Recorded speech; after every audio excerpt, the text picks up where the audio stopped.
അല്ല കാതർക്ക കടിയൊന്നും വേണ്ടേ? ഞാൻ പറക്കുന്ന ചക്ക എങ്ങനെയാണ്? അത് അമരാൻ കുടിക്കുന്നല്ലേ ഇത്? ചക്ക ബെസ്റ്റ് സാധനല്ലേ? നല്ല അസൽ സാധനമാണ് നല്ല അമ്പ്യാറ ചക്ക. ചക്ക അസുര സാധനല്ലേ? ചക്കന്റെ ഗുണം തന്നെ ഉള്ള ചക്കപ്പൊരു ഓരോ ദിവസമുള്ള സാധനം. പറ ഇതെല്ലാം വലിയ വലിയ ലോകത്ത് നല്ല അടിപൊളി സംഭവല്ലേ? സൂക്കേട് മാറുമല്ലേ ചക്ക തിന്നാല്? ഓ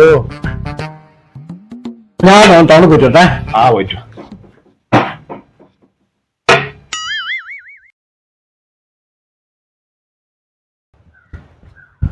നവീന നീ നാട്ടിന് വാങ്ങിട്ടുണ്ടാ? അല്ലപ്പാ, ഇത് നിങ്ങളുടെ കാതിർക്കയല്ലേ? കാതർക്ക അതിന് കാതർക്കൊക്കെ എന്താ പറ്റിയേ? ചായപ്പടിന്ന് ഏതോ ഒരു പൊട്ടം പറഞ്ഞേന് ചക്ക തിന്നാ നല്ലയാന്ന് പോലും. ഇപ്പൊ ചക്ക തീർന്നേരം തിലാച പറ്റിയിട്ട. എന്നാലും അത് ഏത് പൊട്ടനായിരിക്കും? എനിക്ക് അർജന്റായിട്ട് എവിടെയോ പോകാണ്ട്. ഞാൻ പോട്ടെ.